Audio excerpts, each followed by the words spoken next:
नमोस्तु महाराज श्री। हम लोगों की शादी अभी नई नई 6 महीने ही हुए हैं। हम अपना आगे का जीवन कैसे व्यतीत करें धर्म को लेते हुए? ओह, पहले तो मैं चाहूँगा इस दंपति का जोरदार अभिनंदन कर दें। जैसा कि अभी महाराज श्री ने कहा, प्रिंटिंग के व्यवसाय से जुड़े रहना अलग बात है,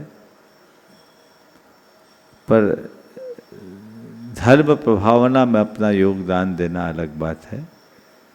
लगातार 1995 से आज तक संपूर्ण साहित्य का प्रकाशन बिना किसी के डोनेशन के इनके द्वारा संपन्न हो रहा है। इनके पिताजी 30 साल से अधिक हो गए। ये अपने आप में एक बहुत बड़ी बात है और बहुत अच्छे तरीके से लोगों तक पहुंचा रहे हैं। निश्चित ऐश्वर नए रूप में पहली बार मेरे पास आए हो, शंका समाधान के मंच में ऐसे तो आए हो। सवाल अच्छा पूछा है। दाम्पत्य सूत्र में बंधने के बाद अपना जीवन कैसे जिए। तुम्हारे माध्यम से सारे 9 दंपतियों को एक संदेश देना चाहता हूँ। आज के युवाओं की सोच अलग है। उनकी एक ही सोच है कि मौज मस्ती करो। मैं तुम लोगों को कहूँगा अपनी नाइट लाइफ का कल्चर बंद करो। पहली बात, ज़्यादातर युवा दंपतियों की कहानी ये है कि 12-1 बजे के पहले तो वो घर ही नहीं आते। सवेरे 8 बजे के पहले उनका उठना ही नहीं होता।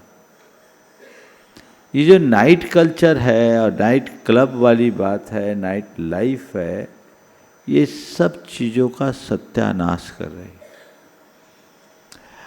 प्रारंभिक तौर पर ये अच्छा लगता है, लेकिन इसका दीर्घकालिक परिणाम कभी अच्छा नहीं होता। मैं चाहूँगा कि तुम लोग उस रौ में मत बहो, अपने आप को मोड़ो और अपनी दिनचर्या अपने कुलाचार के अनुकूल बनाओ। हमारे यहाँ विवाह को धर्म विवाह की संज्ञा दी गई है। इसका मतलब क्या है? धर्म के लिए विवाह किया है हमने, तो अब हमें धर्म करना है, अधर्म नहीं। अधर्म से बच कर के चलने का प्रयत्न करो। ये नाइट कल्चर से बच जाओगे ना तो सारी विकृतियाँ अपने आप दूर हो जाएगी। देर रात तक जागना, क्लबों और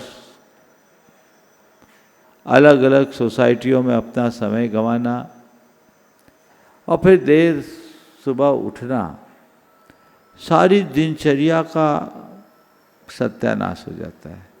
न मंदिर जा पाते, न पूजा पाठ कर पाते, न गुरुओं के प्रवचन सुन पाते, न घर के कार्य कर पाते, न अपने शरीर के प्रति कुछ ध्यान दे पाते।